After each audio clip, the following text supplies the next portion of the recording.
On? Yeah. All right, welcome to our April 15, 2019 regular scheduled work session. Tonight we've got 4 items on the agenda. Public comment is allowed that is germane to an agenda item. If you wish to speak, you're required to fill out a public comment card, and if you are speaking on behalf of an organization, you must fill out an affidavit that you have the authority of said organization. Please silence all cell phones, staff too. Please remember this is not a time to engage the mayor or members of City Council in conversation. When your name is called, please come forward and speak into the microphone stating your name and address for the record. Public comment will be allowed for a total of 10 minutes per agenda item and no more than 2 minutes per person. Public comment will be heard at the beginning of the item, and once the item is called, no other public cards will be accepted. So tonight, if I could ask Sudi to please call our announce our first agenda item. Our first item this evening is discussion of Milton downtown development. Mr. Parag Agrawal.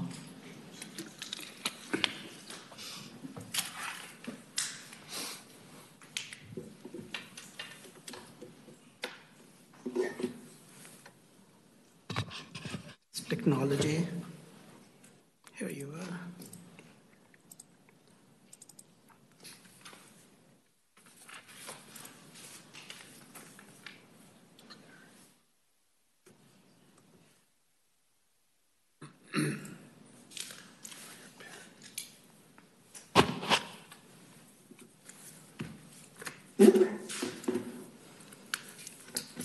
Hi, I'm Parag Agrawal, City's Community Development Director, and today I'm here to present you the updates of the various public and private projects going on in the Crabapple area. The purpose of this presentation is to give you a broad overview of all what's happening in this neighborhood. We frequently get phone calls from concerned citizens who want to know why the trees are being cut and why is the city draining the lake on Mayfield Road. So after taking this position, one of my major goals is to be more proactive in sharing the information with the City Council and with the community. It's not about whether the City Code requires us to have a community meeting, but we want to share the information with the community. I also have with me my team members. That includes Sarah Leaders, our transportation engineer and interim public works director, city architect Bob Buscemi, Michelle McIntosh Ross, who is the principal planner in our department, and Cody Hendricks. So as I mentioned, the purpose of this presentation is to give you a broad overview. I have 30 slides with me, and each slide could be a PowerPoint presentation in itself. So please let us know if you want to know more about some planning study or about any specific development project, and we can schedule a meeting with you at the later date. So this is the structure of today's presentation. I will be starting with the planning history that will give you a context of why these buildings are coming out of ground. This will also help some of the New York City Council members and will also help some of the new staff members like me. I will be also talking about the form-based code and the development review process, giving you the status update of various private development projects that are happening in the area. Bob Buscemi will be talking about sustainability and architecture. Sarah Leaders will be giving you an update of all the road infrastructure projects which are happening in the city, happening in the area. And then at the end, we will be inviting our stakeholders, our developers, who have been working in this area since last 8 or 10 years, and they will be sharing their experiences with you. So starting with the planning history, so I'm basically putting all this 14 years of history in this one slide. And I will be starting from 2006, when the city of Milton was created. Although even before that, the Fulton County designated the Crabapple area as one of the growth centers of the whole county.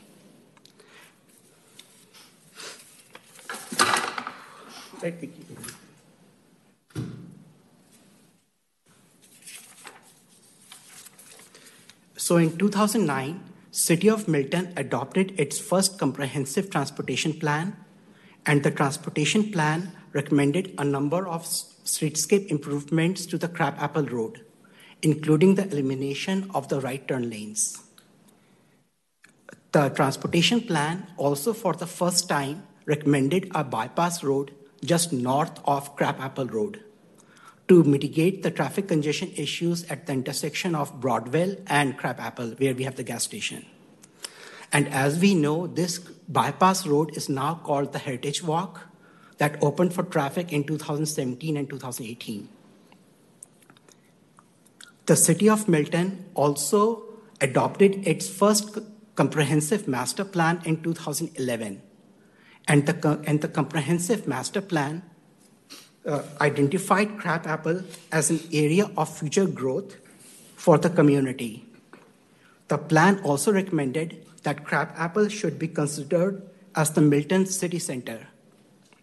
The comprehensive plan also talked about heritage preservation in Crabapple, as there are a number of historic properties located in the neighborhood. The plan also recommended a number of housing options for the community, including single-family homes, townhomes, condos, and housing for the senior citizens. In 2011, the city also adopted a visioning study for the Crabapple area, and I will talk to you about this visioning study in my future slides. In 2012, the city of Milton adopted a Crabapple LCI plan. LCI stands for the Livable Centers Initiative, a program of ARC, Atlanta Regional Commission. And this LCI plan recommended a form-based code and a parking study for the Crabapple area. In 2015, as per the recommendations of the LCI plan, the city of Milton adopted a form-based code. And I will say this was really a game changer. And at this time, a number of public projects were completed in this time frame, including the Milton Public Library and the Broadwell Pavilion in 2016, opening of the City Hall in 2017, opening of the Heritage Walk in 2018. In 2017, the City of Milton adopted a placemaking plan. And this placemaking plan again reinforced the Crabapple as the downtown of Milton. The plan recommended that Crabapple should be considered as Milton's city center. With the opening of the new city hall and new commercial and residential projects coming online. The plan also focused on establishing location and programming of park space, schools, commercial and parks, and also focused on pedestrian-oriented streetscapes.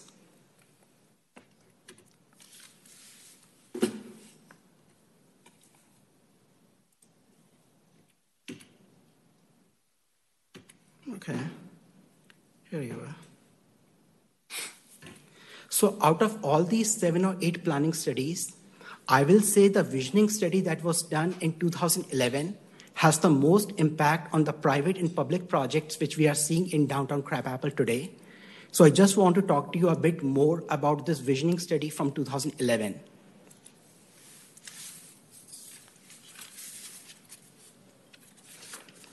So in 2011, the city of Milton hired a Roswell-based town planning firm called Lew Oliver to study the Crabapple community, review procedures and plans, and to complete the vision of the hamlet.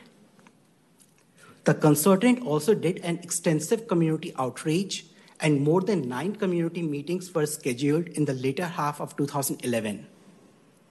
Some of the big ideas that came out of this visioning study are, number 1, the community said, do not build for additional commuter traffic.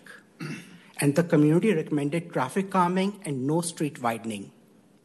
The second main idea was this community should have multimodal transportation options, like potential trails and greenways, pedestrian and bicycle facilities. The plan said that the city of Milton should work with Alpharetta and Roswell to make connections of greenways and bicycle trails.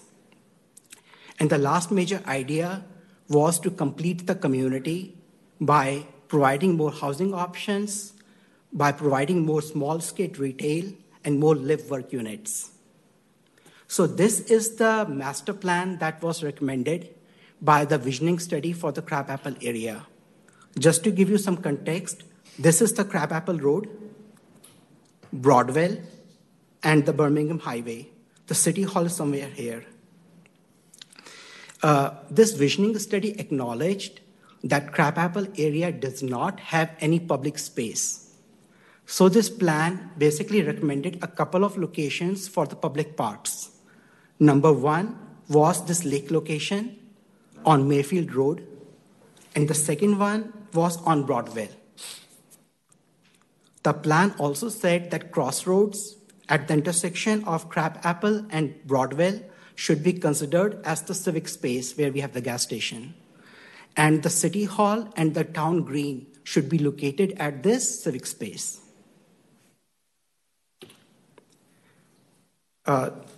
The visioning study also recommended the concept of the main street and proposed that Crabapple Road should be envisioned as the main street of downtown, with a street that's walkable, will be lined with trees, retail stores, and wide sidewalks. And future buildings will be non-monolithic in nature. So this is the rendering of the proposed Crabapple Road developed as the main street. Form-based code. So in 2015, the city of Milton adopted the form-based code, and as I said, it was a game changer.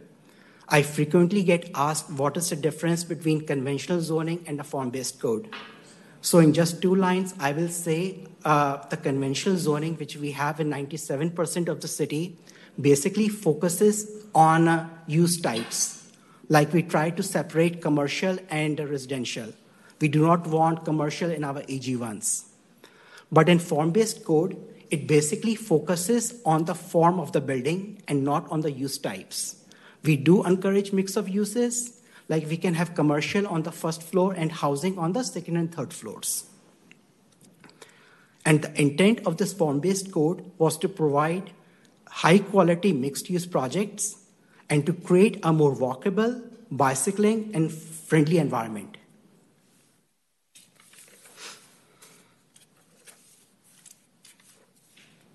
So basically, there are 4 transit zones in form-based code. And you can see these transits as our zoning districts: T5, T4, T3, and T2. T5 is the highest density zoning district, which is called urban center. It is basically a higher density mixed use district. And the general nature is mix of townhomes, apartments, retails, offices, and predominantly attached buildings. The maximum stories is 3-story buildings. We often get phone calls saying that someone is building 4 or 5-story buildings. But again, the maximum stories that you can build in downtown are 3-story buildings. T4 is general urban, which is mixed use but residential in nature. And the general nature of T4 is mix of houses, townhomes, and scattered commercial. Again, 1 to 3-story buildings. T3 is suburban, low-density residential areas, and T2 is agricultural. This is the form-based code map. T5 is the darkest purple, and it is located at this intersection of Broadwell and Crabapple, and on the northern side of Crabapple Road, and along Arnold Mills area. T4 is located, I will say, in the most of the form-based code area, and our city hall is in T4. And then there are 2 sub-districts of T4, T4 open and T4 restrictive. So as the name says, T4 open has more uses that are allowed, like laundry, banks, dry cleaning, are located in are allowed in T4 open, but not in T4 restrictive. And T4 open is located on the southern side of Crabapple Road and along this Arnold Mills Road area, and T4 restrictive is located near our residential areas.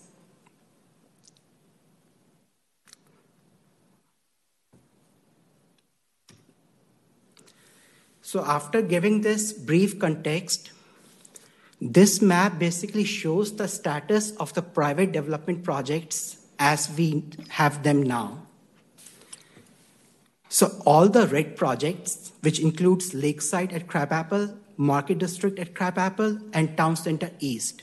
These three projects have LDPs that have been issued. LDP stands for Land Disturbance Permit, and whenever you try to disturb more than 5,000 square foot of land, you need to get an LDP permit.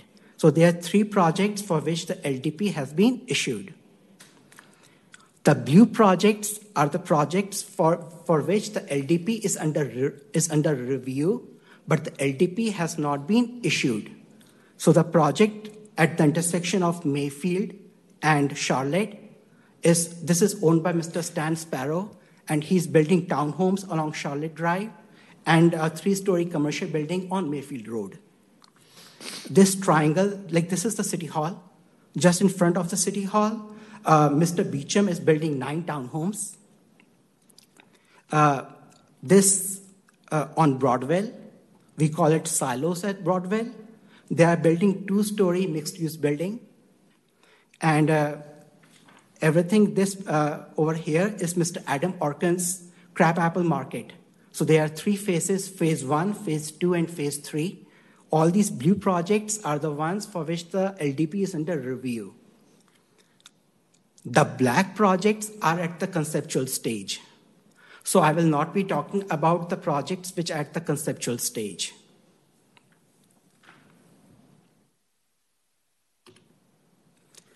So this map basically superimposes our zoning districts, those T5, T4, T3, and T2, over our private development projects.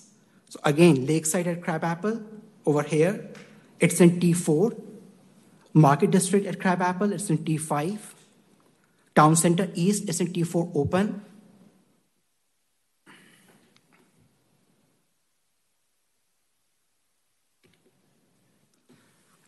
Picture is worth 1,000 words. So this is the 3D model of the rendering. This is the Crabapple Road. This is Heritage Walk over here. This is the Heritage Walk.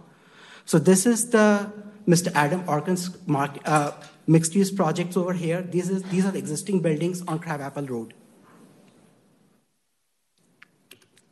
Again, second view. This is Charlotte Drive. This is Charlotte Drive over here. This Milton Library. And this is the Stonehouse project of Mr. Stan Sparrow. And you can see the strawberry fields at the back. So after this, I will just give you a very brief summary of 1 slide each of the projects for which the LDP has been issued, just to tell you about what these projects are. Lakeside at Crabapple is on Mayfield Road. It's basically a residential project at this time. 28 single-family homes. This is the single-family homes. And these are 41 townhomes. This project will have 2 accesses. One will be from the Mayfield Road, and one access will be from our proposed Charlotte Drive extension from here. This is the proposed lake and the passive park. Again, this is the rendering of the proposed lake and the passive park. Again, we get a number of phone calls that the city is draining the lake to build townhomes over it. But no, there will be a proposed lake and a passive park. And the best part is this lake will also be used as a stormwater management facility for the area. So each of these projects are not having their individual stormwater management ponds. They will be hooked up to this stormwater management facility. So it has functional things, it has aesthetic reasons, and it also has recreational needs. The Market District at Crabapple, this is one of my favorite projects because it's truly a mixed-use project. This is the Charlotte Drive extension over here. So there will be 8 buildings. The buildings 1, 2, 3, 4, and 5 will be mixed-use buildings, will have retail, offices. It will be 3-story buildings with retail and offices. And buildings 6, 7, and 8 will be residential buildings. Each of these buildings, 6, 7, and 8, will have 13 senior housing apartments with 26 parking spaces in the basement. Again, these are the views of these buildings. Town Center East. This is the project which is on Mayfield Road. The work has already started. It's owned by Mr. John Gaston. Again, it's a mixed-use building. It's a 3-story building with retail on the first floor, and second and third floor will have offices.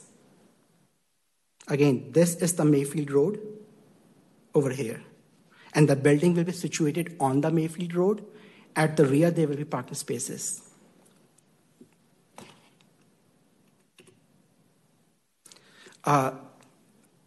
Crabapple Market. As I mentioned, this project is being developed by Mr. Adam Orkin, and there are 3 phases for this project. Phase 1 is from buildings L, M, and OP over here, and phase 2 are buildings from F all the way to K, F, G, H, I, J, K, and there will be a parking deck in the middle. Again, these will all be retail buildings, retails, offices, condos, with a good mix of, I will say, all the uses. Again, a 3D rendering of phase 1 and phase 2. This will be phase 2, and Adam is here with us, and he can talk more. But the phase 3 will be basically condos, and phase 1 and phase 2 will basically be retail and offices with some condos at the top. This is the parking deck in the middle with around 128 parking spaces. So after this summary of all the projects that are being proposed, let me invite Bob Buscemi, who will be talking about sustainability and architecture in downtown.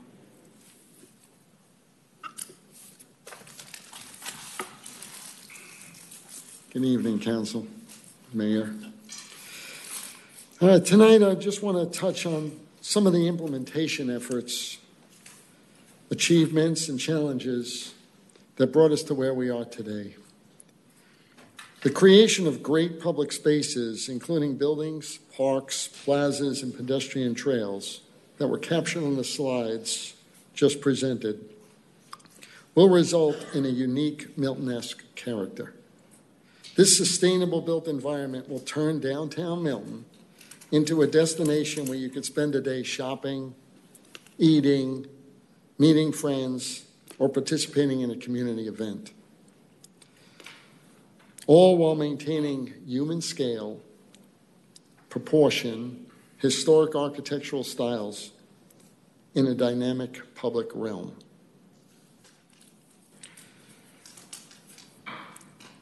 Communities in the downtown.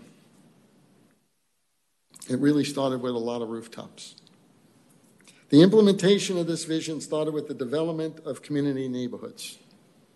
We had Brayburn, Crabapple Crossroads, Heritage at Crabapple, Oakmont, Crabapple Crossing, and Crabapple Station.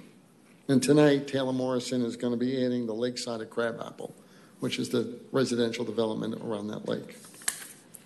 Attributes to these communities included mixed use. Brayburn had a commercial component and a residential component. Crabapple Station had a commercial component and a residential component. Connected streets, no cul-de-sacs, pocket parks, playgrounds, and walkable street-friendly character. Then we moved on to civic development. We did the Milton Public Library. We did the Broadwell Pavilion. And, of course, we did Milton City Hall. And all strategically located throughout the downtown. They're not clumped together. They're kind of spread out, which I think really helps. And now what we are focusing on tonight, weaving into the community fabric, is our commercial core. I'd like to reflect on just some of the hurdles and challenges that we have to overcome in order for us to stay true to the vision and the master plan. I can remember back having multiple small property owners meeting with us, and remember sitting in a room with them, 12, 15 people representing these landowners, all questioning why there was a road or a pond proposed on their proposed lot when you overlay the proposed master plan onto their land. Over time, the amassing of these properties came to fruition, and we now have just a few property owners for the downtown commercial core. And they are represented here tonight. We asked them all to come in. So they'll tell you about their particular projects individually. Another big hurdle was the regional stormwater detention. Now, on this side, the west side, the regional pond was here, right here where City Hall sits. And what we did with that was we converted it from the regional pond. We buried the water under our parking lot, and this feeds this whole quadrant. For the east quadrant, the Strawberry Field side, in order to really make that quadrant work and be successful to the master plan, we identified the existing pond and designated it to act as the common regional detention for that quadrant. In order to make this work as a common detention, we are working on establishing agreements with those owners that touch it so that they can share in the use and maintenance costs. Special thanks to Ken Gerard's office. Jeff right there has been working with us day to day, setting up all those agreements. And so basically what we're doing is saying everybody can drain into the regional pond. They don't have to do it individually. And they will all pay into a maintenance fund so that the city can then take that maintenance fund for future repairs and upgrades to the pond. The next challenge was to turn that water detention facility into a great civic park and lake. Taylor Morrison will be deeding 5 acres, 4 of which will be the lake, to the city for use as a public park. That's the renderings that you're seeing. This was encouraged by the code. So the code did allocate that area for potential civic use in the future. So we really worked hard to make sure that that came about. And in addition, Taylor Morrison has agreed to make the park and lake improvements. They're putting in a new dam, a stone bridge, a pedestrian pier into the lake, trails and walkways, and landscaping. Again, all at no cost to the city. So we'll bear no cost for the construction or the maintenance of that park. Downtown infrastructure development. Next came infrastructure, Heritage Walk, the new Charlotte extension, new sidewalks on Mayfield Road and Crabapple Road, improvements. Sarah will be speaking in detail on these projects, but I would like to just touch on the coordination and integration of the LDP with the road projects. I want to let the council know that the road projects are not looked at independently. The developments that you're seeing and the road projects are being integrated together, designed as one. And we're very lucky we can do that. Entrances to buildings, building placements, driveway locations, sidewalks and crosswalks, walkways to schools from within developments. I also want to just give some credit to Matt Marietta, our city fire marshal, because he really has worked tirelessly with me in order to get all of this to work and to assure that we have the right fire apparatus when these things are all done. So there's been a lot of work on his behalf. Specifically, I just want to zoom in on the Charlotte Extension project because we're also working with all the abutting property owners to actually donate all that land that the road will be built on, the entire right-of-way. All that property would be donated to the city, saving the city money and time. So all those property owners are donating the property to the city in order to get this road built. Downtown parking. For parking, the city had done several studies over the years. The last one I remembered working on was in early 2015, January of 2015, to explore the feasibility of a city-owned parking structure, which would cost the city a lot of money. I think back then in January of 15, the prices were coming in, according to the study, about $5.4 million, plus land acquisition, plus maintenance. Instead, we worked with Orkin and Associates, Adam Orkin and his team, on this quadrant, on the northwest quadrant, to create a two-level parking deck and incorporate it between the buildings so it will not be visible from the street. And his open parking spaces that he has designated as parking groves. So you're starting to see, instead of just parking lots, these groves, which are much more heavily landscaped, softer surfaces, and things much more human and inviting. Then we work with Bob Beecham's team on the northwest corner to incorporate public parking structures in his project. So when you saw his renderings, there's actually public parking structures underneath all those buildings. This will result in having structured public parking in both quadrants. These parking structures will, again, be constructed and maintained by these developers or by those projects. We also worked with all the developers to ensure that they're including walking trails, mid-block crossings. So if you look at John Gaston's, when it was presented, there's a mid-block crossing. So that means as you're walking through the long block, you don't have to walk around the block. You can cut through his development. There's a public access. And walkable school connections. So Taylor Morrison has put a connection to the elementary school and to the middle school, high school from within their development. And then we met with Fulton County Schools, made sure that they agreed to it. Again, I thought it was another nice plus to keep that pedestrian connection. And I'd like to tell the council that just in the last 2 weeks, we've been, well, it's been a little bit, about 6 or 8 months, but within the last 2 weeks, the Milton family restaurant group came in, and they're looking to upgrade the Milton's restaurant. They're going to do a new dining room, new outdoor, a lot of outdoor seating, a lot of outdoor covered patios, and new gardens, new walkways. And they've also agreed to do a mid-block crossing, so we'd be able to then cut through the block at their location as well. They were really excited about what's going on down here and said, we're going to join in and upgrade our restaurant as well. So although we've been working on the planning of these projects for years, as you can see, all the projects are going into development at the same time. It's a lot of extra work on staff's part, but the benefit has been awesome. We've been able to coordinate all these projects together, link them all together, see who's developing and what they're developing. It's when it happens slowly over time, it's a little harder. But when it's all happening together, I could say, listen, we have this here. Can you do this? Can you give me that? And everybody's been very willing to look at it from a master plan perspective rather than their own individual. And I've really been happy with that. So in the end, I believe passionately that the downtown Milton will be a great sustainable community with its own unique identity for generations to come. With that, I'll turn it over to Sarah to go over the road projects.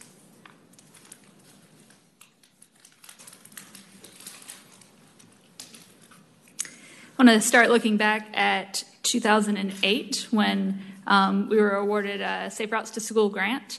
The top 3 pictures on this slide show some of the projects we were able to get built with that funding. That was 100% federal funding. We had 3 schools that participated, so we were able to get sidewalks down Broadwell Road on the left picture, sidewalks on Crabapple Road connecting to Green, and then in the middle, the pedestrian beacons for a crossing at the elementary school. Then the next project, the bottom right, is the Mayfield Road sidewalks. That one actually started with an application that Fulton County made in 2003 for transportation enhancement funding. And that was a $500,000 federal funding grant that we got to construct that sidewalk. And it was just completed in 2018. The middle is our largest project, infrastructure project so far as a city. That was over $10 million for the Northwest Connector with the roundabouts at Heritage Walk, Birmingham Highway, and Heritage Walk, Crabapple Road. improvements to the signal, and pedestrian improvements. The bottom left is the speed tables that were just recently completed out on Heritage Walk. Then going on to the planned improvements. The biggest one right now is the Northeast Connector Roadway. We're also calling that Charlotte Drive Extension. So on the right-hand side, this is the roundabout at Birmingham Highway Heritage Walk. So it'll be the fourth leg of that roundabout and connects over to Mayfield at Charlotte at the library. It also includes some sidewalk. It's wider sidewalk, so it's actually multi-use trail connections along Mayfield Road from the roundabout to tie into the Taylor Morrison development to give access to the lake. So that'll all be a multi-use trail. And then as well down Charlotte Drive to Mid-Broadwell, there will be a pedestrian crossing across Mid-Broadwell. And we're going to change that intersection control from where Charlotte Drive just stops to a three-way stop at that location. So lots of development coordination, as Bob talked about, with 3 different developments around the Northeast Connector Roadway, plus our roadway contractor.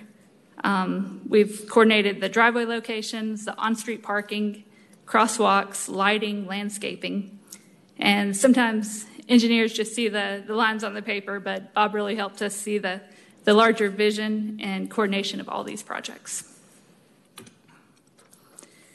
Another project in the works is improvements to Crabapple Road. Like Parag mentioned in the visioning study, that was identified as the Main Street concept. So these are some improvements that it's in between where the Northwest Connector project ended. The pavement's actually been striped to this plan. So this would just involve some raised medians with some landscape.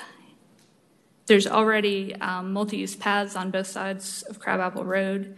It would create a new pedestrian crossing at what is Dunbrody Avenue, and then across into the developments on the north side, on-street parking, and then as well a potential cycle lane that was an identified feature in the visioning study.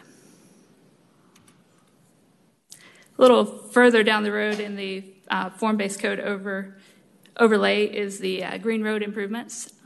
The Crabapple at Green is almost complete. They just have the concrete median left to put in and created the Florida T-type intersection there.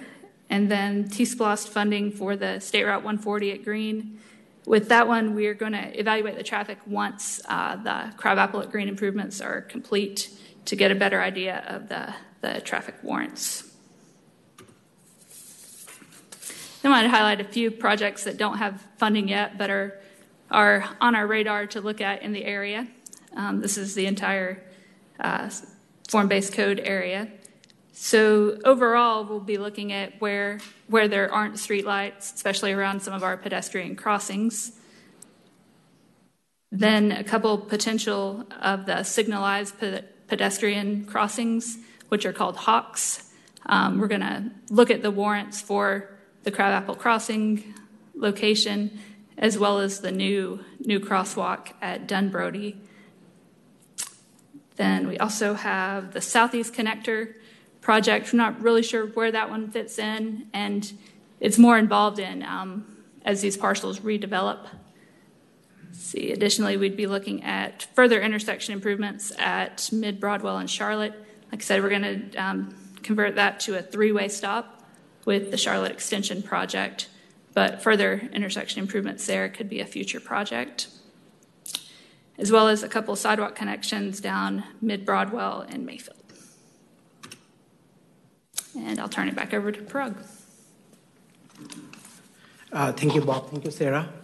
So this is my last slide. Just want to talk to you about some of the strengths and challenges. This project has been going on since last 10, 12 years. So some of the strengths I will say for downtown Crabapple is like there's a clear community vision. So as basically I mentioned, there have been a number of studies that have been done, and the community has stated that Crabapple should be the Milton city center. It should be human scaled. We are not looking for 10-story buildings. We are looking for human scaled buildings. We are looking for more transportation improvements. We are looking for green space. Form-based code. Form-based code is truly a strength. In my experience, developers are looking for two things. They are looking for flexibility and they are looking for certainty. And this form-based code offers both the things to the developers. Number third, Milton has very committed stakeholders. So if something goes wrong, we get phone calls. So everyone is watching, everyone is looking. We have a very committed, engaged citizens who want to make sure that Milton's downtown is a successful project. We are part of Atlanta metropolitan area, so the market is there. So whatever we ask developers to do, so they help us out. And some of the challenges which Bob did mention, these projects are much more easy to do if there is one or two major landholders. But here we had a fragmented land ownership, so it took years for land assembly to take place. Number second, this place did not have public infrastructure, so we were trying to balance the public infrastructure with private projects, which Bob mentioned. The private development projects and the road projects are going side by side. And third is we want to preserve and enhance the Milton's unique character. So again, Milton has a unique identity, and we want to maintain and preserve that unique character of Milton. So sometimes it takes much longer to build these projects because we want to maintain the quality. So with this, after this overview, I will invite our stakeholders, our developers. They are the ones who have been working on these projects since last 10 or 12 years. Nothing can happen without their support, without their investment. So let me invite Mr. Adam Orkin, and I will ask them to limit their experiences for 3 to 4 minutes each. Hold on one second, Parag. Does anybody at this point have any questions for Parag or staff members? Rick? Just one quick question. It's good to see the Dunbrody crosswalk. That's still on the road. Do we have any issues at all with GDOT with getting approval for that to go through? Because I know that's been a safety concern, trying to get from the north and the south. Yeah, so when we first developed a concept, I did go meet with GDOT to get preliminary feedback. They seemed comfortable with that we were separating our parking away from the travel lane, and that they didn't have major concerns with the crosswalk. Now that we've got the plans in a better shape to submit, we'll get more feedback, but in preliminary discussions with them, they seemed comfortable. Now, signalizing the crosswalk, we'd actually need to get it installed with the refuge point in the middle and then see how many users we have. They do have certain warrants for those signals, so it's related to the number of pedestrian crossings in the same hour that you have a large number of vehicles on the roadway. So we'd need to collect counts once we get some infrastructure in place. So we first actually get approval, then do the construction, and then we do the... Then we do the counts. Okay. Yeah. Any idea when we think we're looking at getting that installed? So we probably will be submitting in the next couple months to DOT for their formal review. And then it's a couple-month bid process. But it was in last year's budget for funding. So. That's great. Thanks. Hey, Laura. Sarah, just a quick question on the Fulton County School property. Is that Taylor Morrison? Is that for the connection? Is it for foot traffic or? Does it show on? Yeah, I think it's just a pedestrian connection. It's right. Oops. So this is the school parcel here. I believe it's through this easement connects into the rear entrance to the kids can school. walk through there to get to the school, but no traffic. Right. Okay. No pedestrian traffic. I mean, no vehicular traffic. But there's a connection that we're making to the elementary school, and then Fulton County Schools have agreed to complete the sidewalk all the way on their property.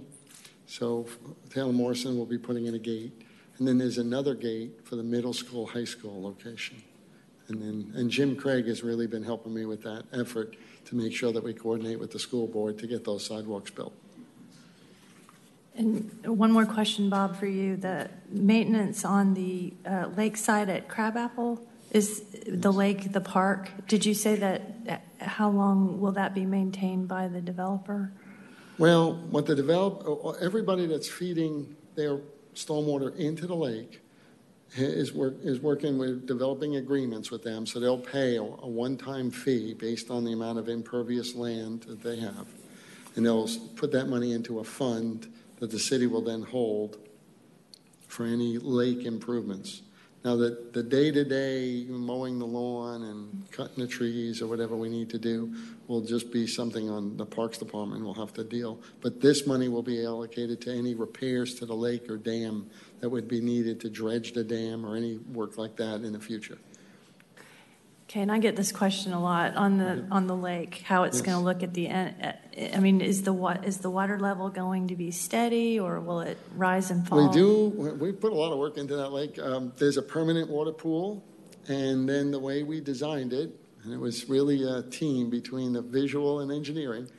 The way we designed it is that the water volume will be large enough so that the 25-year storm would only raise the lake at the extreme about 18 to 20 inches, so that the elevation, I didn't want the elevation to be that great of a change. So it will always look like a lake, and it is being fed in constantly, so we'll stay at that permanent water pool.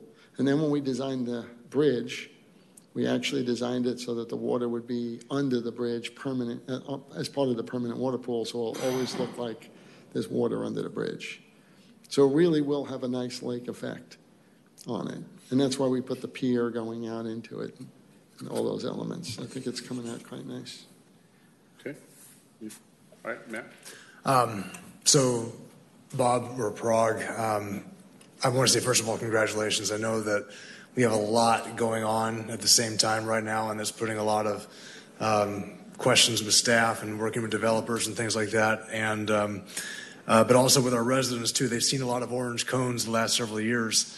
So I think going through this all at once is the right way to go. But for our residents' sake, obviously, I know things can change with interest rates and planning and things like that. But what's the range of completion we're thinking about for all of this to be done?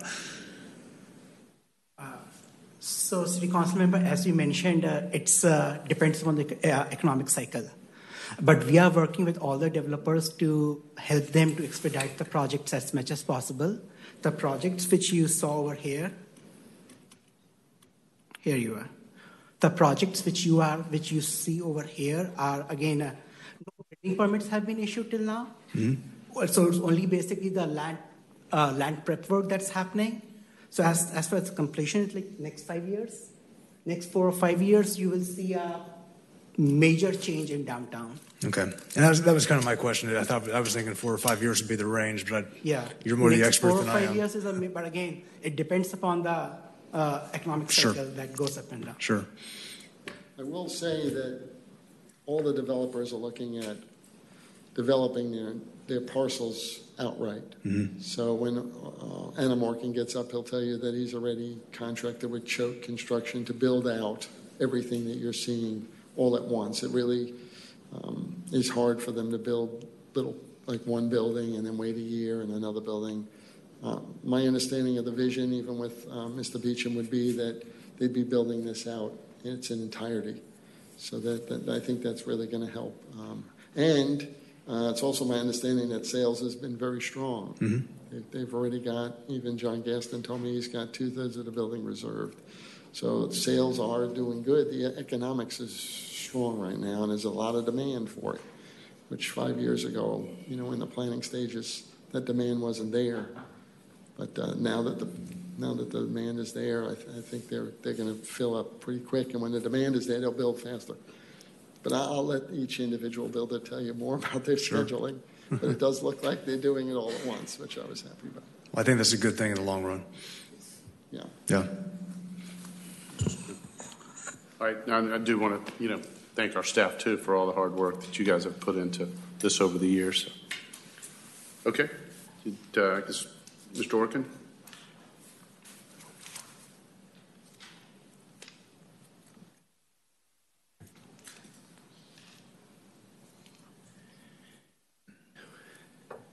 I'm Adam Orkin, 760 Fox Hollow Run, Milton.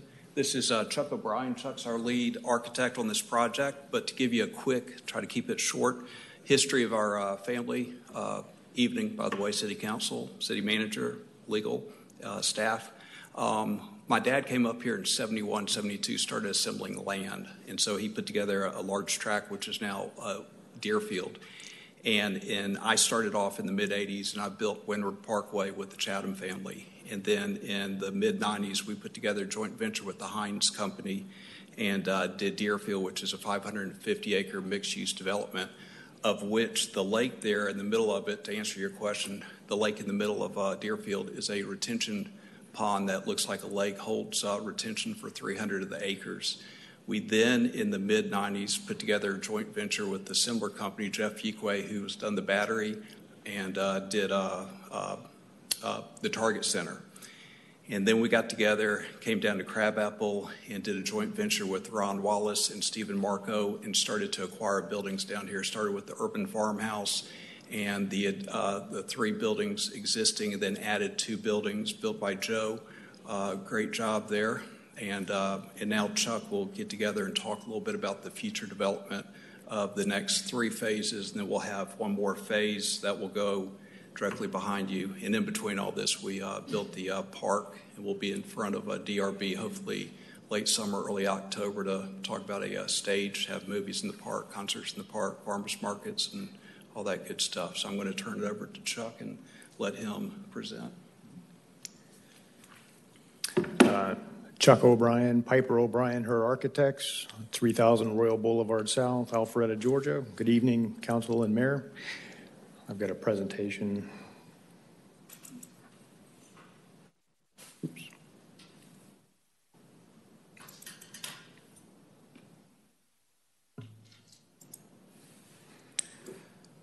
So here's a bit of an aerial. I think you've seen it as part of the previous PowerPoint presentation, but there's really just 3 takeaways from this to really kind of grab hold of. Really, the buildings are all positioned as part of your form-based code. They're all positioned at the property line. They all work together to hide this city parking deck in the center here. Each of these buildings are individual in character and in nature. That's really the nice thing about this. This is not one monolithic building like a shopping center. It's not the right character at all. What we try to do is continue the character that Adam and his group have already established as part of Crabapple Market and continue that to the west. So that's the first thing. Second thing is these buildings at the roundabout are positioned in such a way to really create a gateway into Crabapple Market, to create a gateway as you proceed down Heritage Walk. And then the third thing is we were really sensitive about the scale of the buildings that we were creating. So the last building here at Itasca that's existing now is 3 stories. And we wanted to continue that 3 stories here in this first building across Itasca, but then we needed to taper that down. 3 stories is not the right kind of character for the roundabout. So when we get up to the roundabout here, these are just 1 story, a tall 1 story, but the idea is that we're tapering those down. Similarly here across Heritage Walk, we start off with a 1-story building again at the roundabout, but then as we go down Heritage Walk, we taper the height of those buildings down so that we're being very sensitive to the residents that are already there.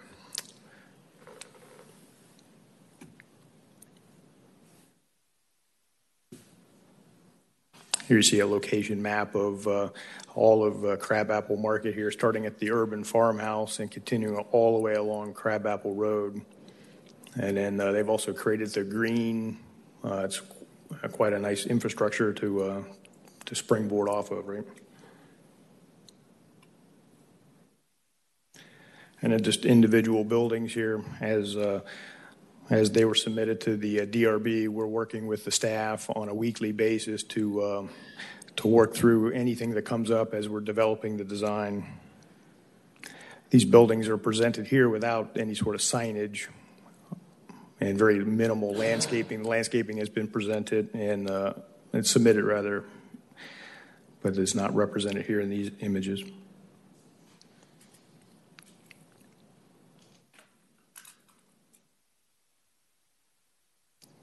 This is representative of the buildings that are at the roundabout. The idea is that it's a vernacular, kind of a historic industrial vernacular that's taller. It's a very simple building form. It's weathered brick. It's individual windows, so it's not a cookie cutter sort of a presentation at all. But plenty of room for signage. We've already considered lighting. And only do you see in these sort of building cross sections the idea of how you get this parking to work inside this block. So you've got one on-grade parking level and one elevated parking level. And just some more images. This building faces onto Heritage Walk at the corner of Itasca and Heritage. This is along Heritage Walk.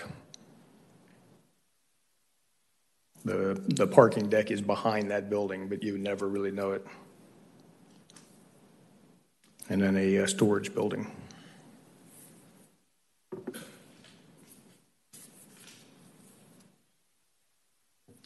Any questions for developer on this project or architect? Okay, looks good. Thank you. Thanks. Thank you, Adam. Let me invite Mr. Bob Beecham. He is working on a number of projects in the Crabapple area.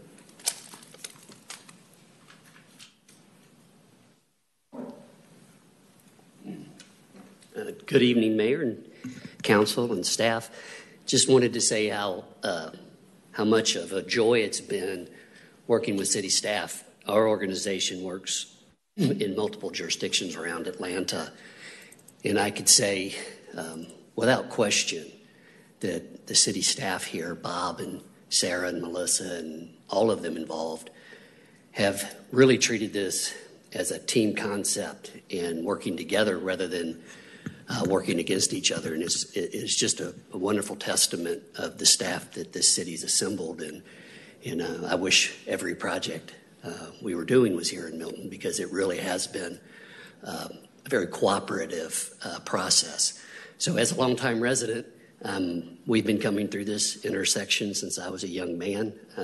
My dad and my brother, who are my partners, are here with me this evening. And I remember as a young man, there was a sausage place right here, and Dad bringing us over and bringing one of the pigs over, and that gentleman making some sausage, and he had a little electric skillet and making sausage right here in this area. And then later in my life, we moved out Birmingham Highway to Birmingham Road. So we've watched with joy and with a lot of excitement what's going on here in downtown Crabapple, which is almost an oxymoron in itself, calling it downtown Crabapple. But of all the projects I've been involved in my career, I believe that this is one of the most exciting. And I've encouraged Bob and staff to look at not just our project, because of course we believe our project is a wonderful project, but the sum of all the projects is what really tells the story.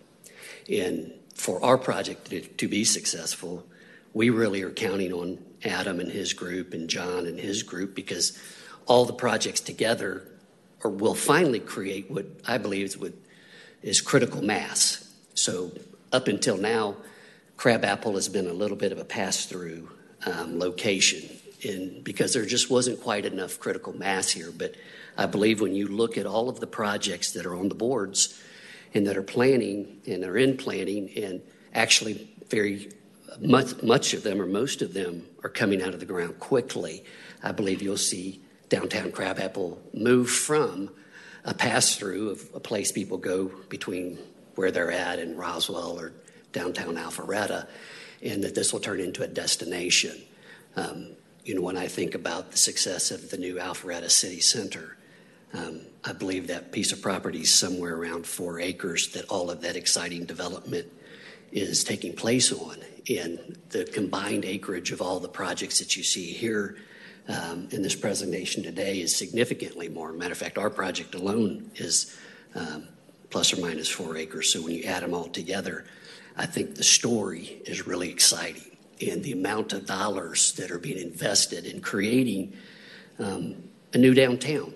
And I think it's just an historic opportunity, and we feel very privileged and feel very connected to it. So we're not just an outside builder developer coming to this, but this is our home. We're doing this in our backyard, and feel like it's a very important part of our history, and as far as creating history, the future history for Crabapple.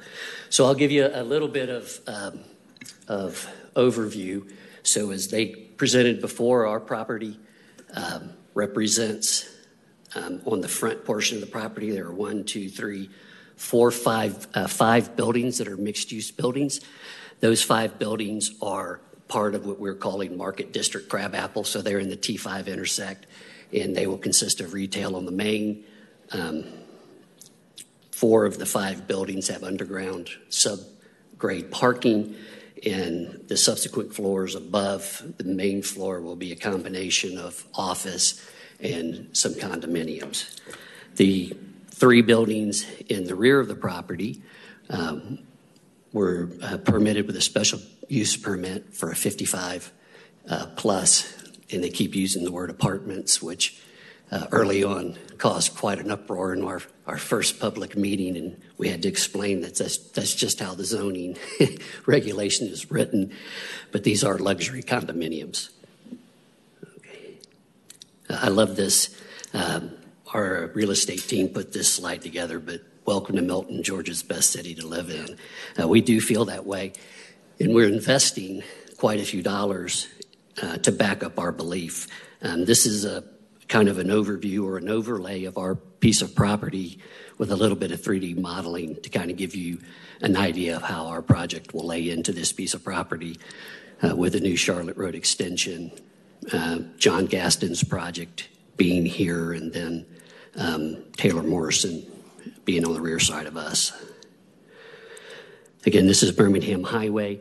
We worked hand in hand with Bob and city staff creating this site plan, which included the city park or a public park here at the rear, and also integrated walking trail that ties in with Taylor Morrison. So when Bob talks about all the developers getting together and really working together, this has really been kind of a unique opportunity because even in the developing of this road, in coordinating with Gaston's engineers and Taylor Morrison's engineers, and it's really been exciting to see how everybody came together and participated to make this project move forward very quickly.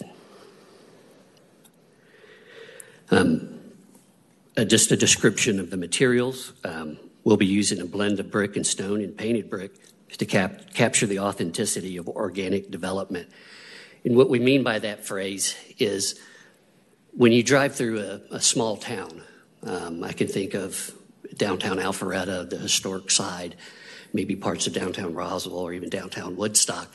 Those buildings in those areas developed organically over some period of time, and there wasn't a single builder or developer who built every building, but each building was built for a use. It was market driven and came up. So we love that idea, and we believe that helps a project stand the test of time.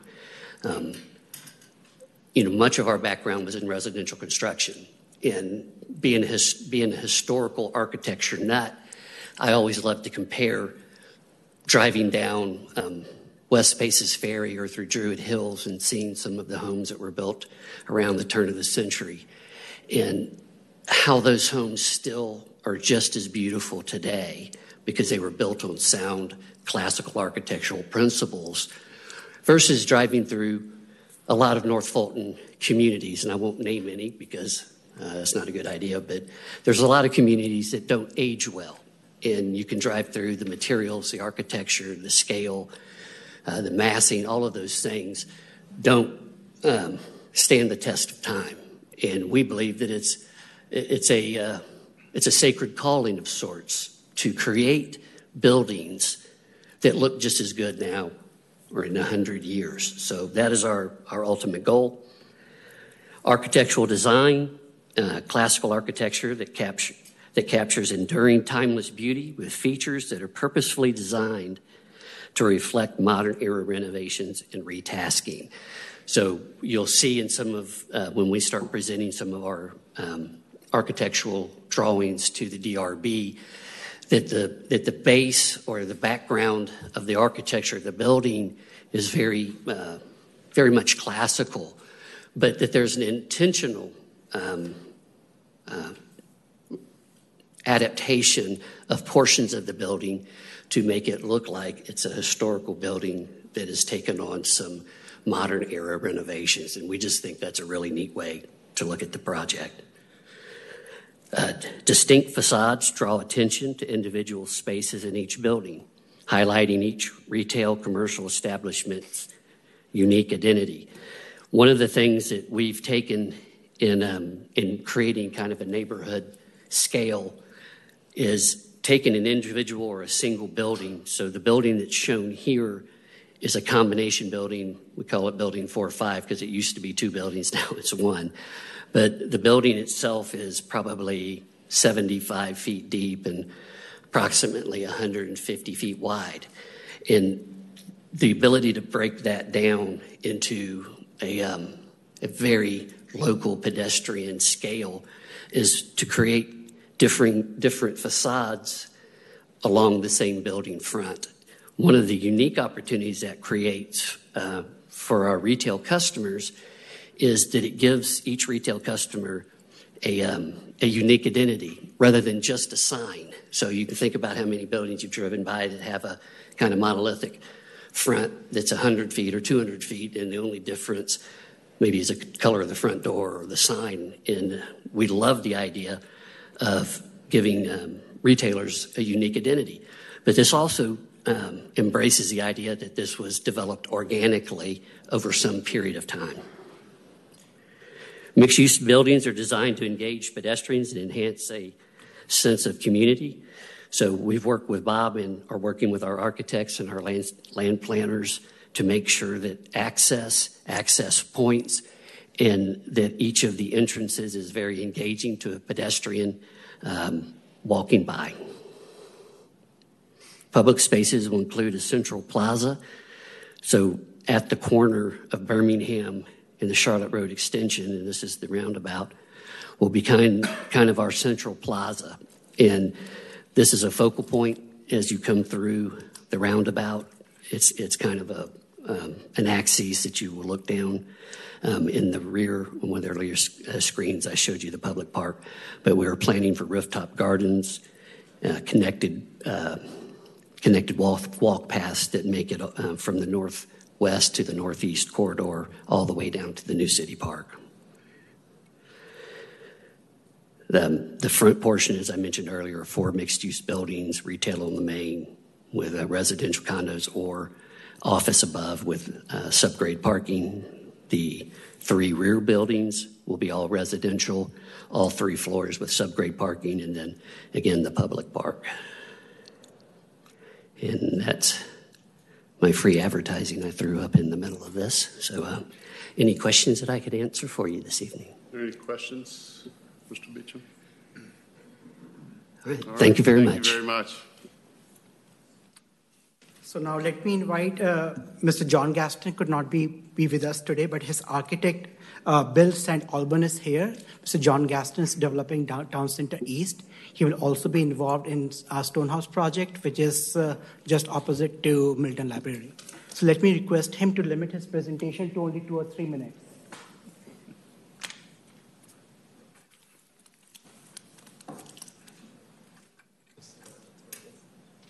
I'm kind of old school. I don't have a PowerPoint.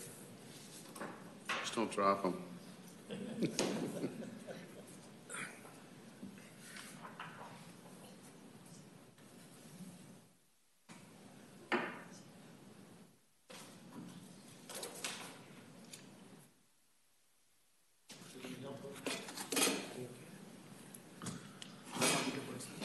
them out in a certain order.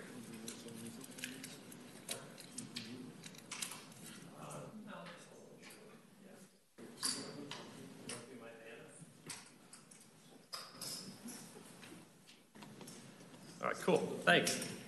So it's an honor to be here. I'm Bill Deason. I've been working with John, doodling on this project for a couple of years. And it's gonna happen fast, and I'm really excited about it. But being here today is just seeing everything that's accomplished. Because I remember I came out here when Mike Ken was chairman of Fulton County. And Fulton County hired us because this community had a vision. They didn't want to see a big institutional project or a strip center come out here. And so we came out, some of the people that are here were involved, and did a master plan with the citizens, and they had a vision that this could be something better. And there was nothing here then. I mean, there was a couple of old buildings that had some history, which is good. History is really important. And we showed, you don't need to do, and actually John Williams had done a big, like what happened at Marietta, you had this big loop around road that I said, no, that's going to kill all your downtown. Everybody's just going to drive around these two little buildings. You just need to build a little village. And we showed them pictures of old mill towns and old farm towns. It was higher density than anybody ever saw out here. Some people were scared. But it was about the same density because it's sprawled out. And what you have done since then is amazing. I mean, it's just simply amazing. To every time I come out here, there's been a lot of iterations of the plan. It's only gotten better over time. You've become a city, and you just keep going. You did a beautiful city hall. So to come back now after doing the master plan and actually the first phase, and I didn't even know John Gatson was part of the first phase, and I didn't meet John until like 3 or 4 years ago. But it was Dean Cowart who had the first move, and it was from somebody that cut his hair out here. He had property, and he wanted to develop it, and he teamed up with John, and they did the first phase of the project, where we took, I don't know how long y'all been out here, but there was a really poor fenced-in retention pond behind that Alpharetta building. And we said, why can't that be a lake and a regional retention and actually have the road go around it and the buildings face it? And sure enough, that's what we did. Well, now I've got to commend Bob, because that's really important that you take these big moves like Bob has made and do things that will allow all the development to happen. One of the hurdles and why I've been working on John's project is the cost of underground retention to build this kind of density is really high.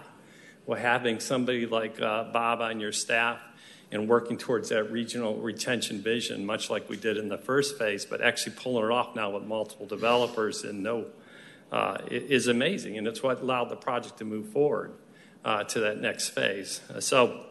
I don't have as many. It was great to see all the projects because we are going to have a phase 2, and there's some good ideas that came out, seeing what everybody else is doing. We did our early phase was a rather large building, but it had this kind of sense of public space. And the one thing, this pass-through that has remained in the project, this pass-through goes down to the parking in the back.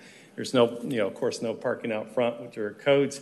But also John is one of those rare developers who grew up here, owned a bunch of buildings down near Rosemary Beach, sold them and came back to do that kind of thing here. But he really wants to save the trees. And so, you could put your buildings right on the street, but John said, no, I really like these trees. So he said this building be set back just a little bit to save some really nice trees that are along there. And it's going to create a whole green space in front of his project that he wants to activate and put chairs, and we got a plaza coming out front, which is really cool. And then style-wise, that was an interesting conversation. Our first pass was really beachy. And this isn't the first pass. This is the final one. This is what's getting built. And he's got tenants filling it up. He's got me on an accelerated schedule. He's got the contractor on an accelerated schedule. You'll see this open in January next year. But he liked the kind of beachy look that came from where he spent so much time after leaving Milton. And the citizens reminded me, and the design review reminded me, this was an old mill town, which was some of our research. And so what I said what we ought to do is marry the mill and the beach, come up with a town. And unlike, it is kind of uniform, but so is Ponce City Market. I mean, this is like an old, cool, old mill building that was built here a long time ago. And then somebody came back from the beach and put a bunch of porches on it, so you got outdoor spaces all the way up the building. And there's an arcade, which you seldom get. I mean, people value engineer arcades out. There's a whole 12-foot deep arcade along the whole bottom of it. And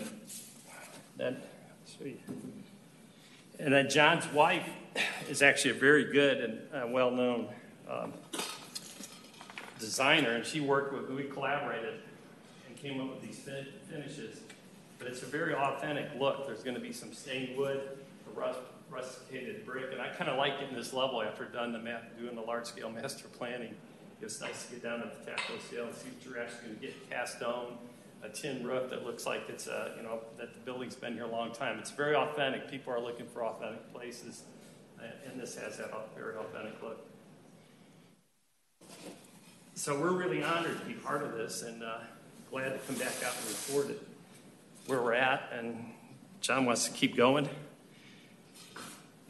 and do some more projects right around it, because you still do have some left over land. Okay. Do we have any questions? I want to thank you, everybody, but also Bill. I certainly remember you being involved early on, so it's kind of neat to see you circling back around. Yeah. The planning. Good job. Thank you. And our last guest is, she works for Taylor Morrison, the architect Renee Millay. It's not the first time. Good evening, Mayor and Council. Renee Moline with Taylor Morrison. First, I would like to reiterate everybody else said it has been a pleasure working with Bob and the staff. They have, candidly, it has been a group effort when we started creating all the connectivity with all the walkways and just the vision. So when we came in and got with staff, we came in with an idea, and it changed several times. And I really want to thank Bob so much for helping us out, because with his vision and the team's vision, I think we have the best project we can possibly get. As was stated earlier, we're going to do this in 2 phases with the development. We've got 28 single families, and we have 41 townhomes. And because it's so special to us, we are creating all new product for the entire site, which I'm sure Bob will be heavily involved with. Really, there's not a whole lot to go in. Can you put up the site plan? And if not, it's no big deal. You guys already saw where the connectivity is going to be, all new product. We also have a parcel, it's commercial parcel in the corner as well, which we will be at some point selling, but right now we're holding on to it. But I'd be happy to take any questions. Do you have any questions on this project? Boy, that was easy. I'm easy. Thanks, guys. So just thank you for your time. We plan to be here in the next 6 months with more project updates. I will not be starting from the planning history. So hopefully the presentation will be going much shorter. But again, thank you for your time. Sure. And I also want to reiterate what we've heard from pretty much all the developers, and kudos to our staff for working well together. But I also want to make a statement and clarify that the city of Milton is not promoting additional density or development. We are allowing what is by right allowed, but we're taking it the next step and working together with the developers and property owners to make sure that it's really good development. So again, there's a couple schools of thought. You can just step back and see what happens, or you can get in there and try to work together as a team. And it's really apparent that our staff and the property owners and developers are working together to make sure that it's done right and done nice. So thank you all for that. Laura. So I also would like to thank everyone. I know everyone's worked hard on these plans, and I know that we have to probably be looking to communicate all of these great plans to the community as well, because when they see the trees coming down and the pond being drained, those are the things that they want to know about. There's a little bit of anxiety about the unknown, so I'll be looking forward to when we can share the plans with the community. Sure, thank you. And Again, this is only the first step. Any other ideas which you can give us? I have already been invited by the Planning Commission, DRB, and BZA to make this presentation. But any other venue you can think of, we will be happy to present this. And all the presentation is available to the public too. Yes. You can pass on. Okay, thank you very much, Prague. Is there any other public comment on this item? There is not, sir. Okay, let's move on to our next item, please. Our next item is discussion of Ways carpool. Ms. Sarah Leaders.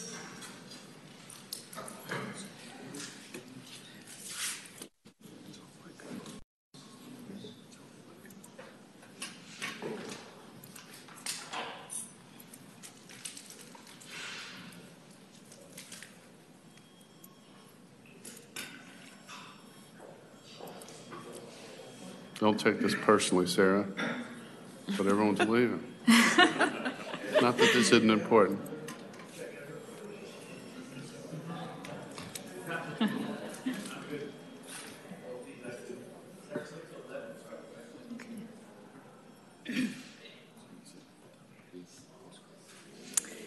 All right. We were contacted about an interest in a collective North Fulton effort with some of the other North Fulton cities about Ways carpool partnership. So before we move forward with any other staff time, we wanted to gauge council's interest in this partnership program. So this is similar to the Clean Air campaign that I don't know if that's still active, but it's with the rideshare concept where you plug in your destination for work and you're matched with other commuters taking the same trip. This utilizes an app, and it's uses existing Waze users can use the program. Doesn't have any cost associated with it. And while our demographics may not involve large participation from our residents, some of our existing businesses and future businesses, it could be a beneficial program for those. So we see this as a program involving multiple city departments, including transportation, GIS, communications, economic development.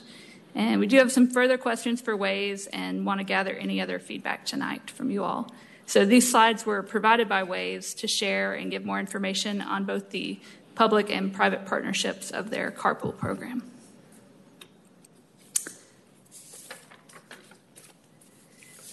All right, so this is just some stats on Atlanta area traffic. They developed this partnership or this presentation to share with other cities in the Atlanta area.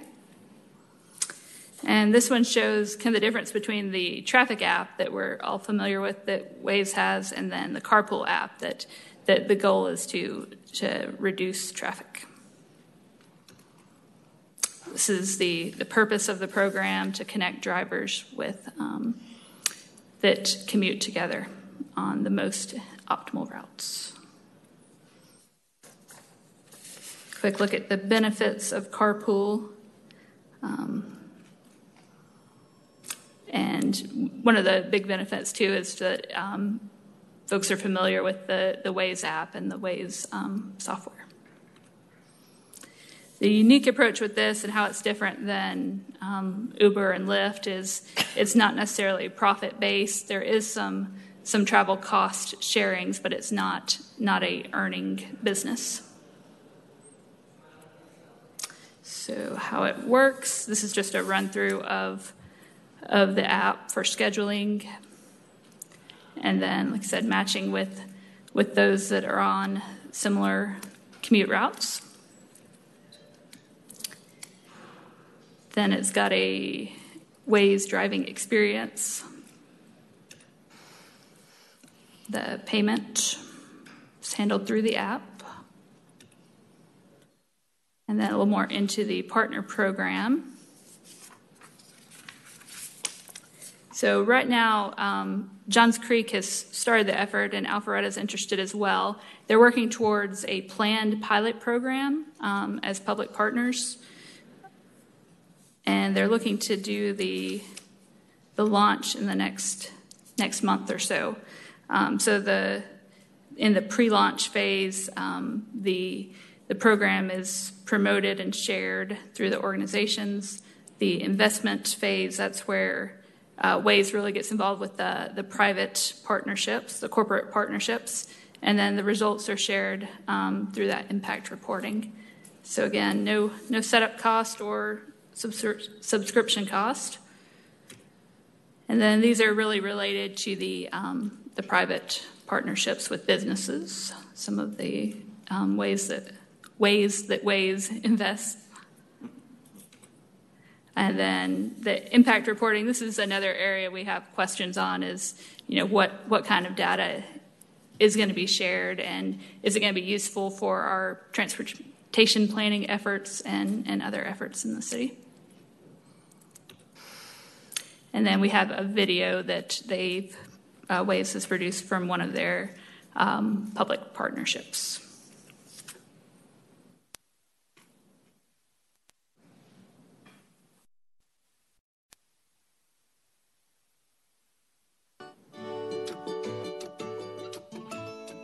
My name is Deborah Jones. I'm an Associate Account Executive here at SANDAG, the San Diego Association of Governments. San Diego has its fair share of congestion problems. We were always trying to fill our database with people looking for carpool ride matches, but we never had enough people in it to actually do that robust carpool ride matching. And with the Waze Carpool app, already you have a great database from people to draw from. We realized that we really shouldn't be paying for our desktop ride matching system. So we decided to end that contract, and by doing that, we're saving $50,000 a year. We have a large employer in town where a lot of their employees are actually using Waze Carpool. They have carpooled together over 25,000 miles. That's actually carpooling together all around the world. We need partners like Waze Carpool to help us with carpooling. It not only helps us reduce greenhouse gas emissions, but it also helps use our transportation network efficiently. They're part of our fabric of transportation choices, and that for us at SANDAG is very important.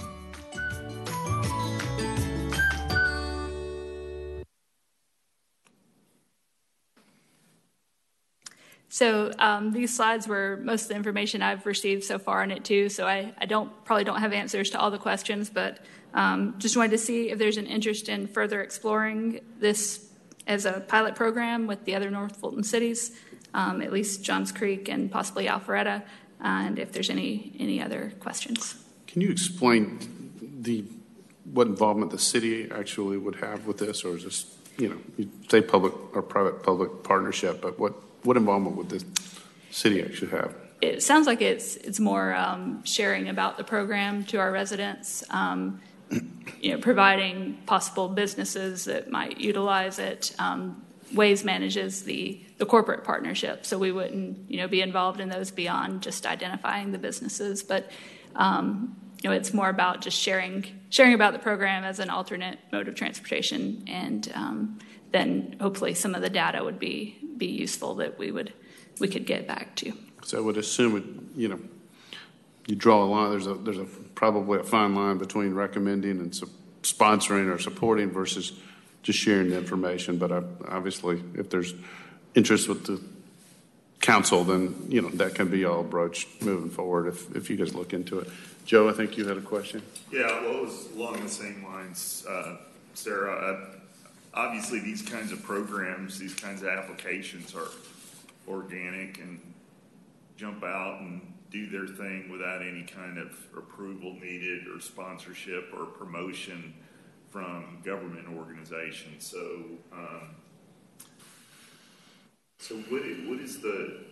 what have we heard? Because I think we originally got this information from Johns Creek. What are they doing about this, or what are the other surrounding cities doing about this? And are we just sort of in line with what they're doing from a research and understanding point of view? Yeah, I'd like to find out a little more what's involved in the pilot program. If it is just the standard partnership, or if there's other things being offered through that for just marketing or for information sharing. So. I guess the question would be, is the council okay with you exploring it more and bringing back more information? Yeah. But again, obviously, we're not deciding on anything tonight. If that's Matt, you have a comment? Or just a question. I was watching the video. Maybe you saw something in this too, but they had the a cost associated for pressing a button, and I'm trying to figure out, in their service, someone's paying for a service, right? And so they would love for us to be able to recommend people to go into this service so that, of course, they take revenue on that basis. I'm still trying to understand, are they literally just charging just to match up with someone? Is that the deal? I think the way it works is any kind of expense, so like gas money to get you from wherever you're going, you can split with the people that you're carpooling with. Okay. And so the app is a means, it's sort of like a Venmo specifically for carpooling. Gotcha. But Waze takes its cut. Right. I would imagine there may be some. Yeah. That's what I want to know is the cut that Waze takes, and then, I'm sorry. No, and I think, Okay. yeah, go ahead. And then Sarah, also, on top of that, is there any contractual obligation? Because let's say this is the Uber of this situation. What happens when the Lyft comes along? And having been deeply involved with the Clean Air campaign, it is very different in the sense that there is a financial incentive for Waze here. So I'd like to know some mapping of what that's accumulated to, what transparency they have in showing the numbers in any other municipality. And I think that would probably be the common thing here, more information and then also run it through legal and staff before it comes back to us. And another comment. Yeah, there's two parts. There's a formal and then an informal agreement. Obviously, if they are doing a service in the city, as a city, we can definitely state individually as council members or whatever that these things do exist. I do hesitate a little bit on the actual partnering with a single individual business, obviously. But if we can look at both options from a formal or informal approach, I'm open to the informal one more than I am the formal. Thank you. Okay.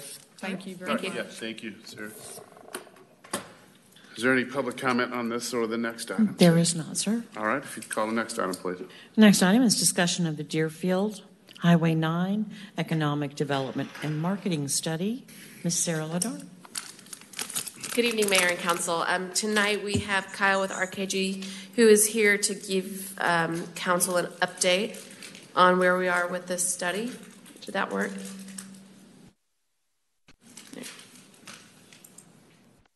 And there's a part where it's interactive with Council, so I'm just going to sit on the side and take notes while he talks. Well, thank you, Sarah. Good evening, everyone. My name is Kyle Talenti. I'm a vice president and principal with RKG Associates. We are the consulting firm that was hired to prepare the economic development and marketing plan for the city. I want to thank you all for the opportunity to be here this evening. A quick update, and then we'll get into the presentation, is we are at the very beginning stages of this process. We kicked it off with Sarah about a month ago, actually a little bit less than a month ago, I guess, technically. This is actually a special meeting called because at our request, we wanted to make sure that the council is engaged throughout the process.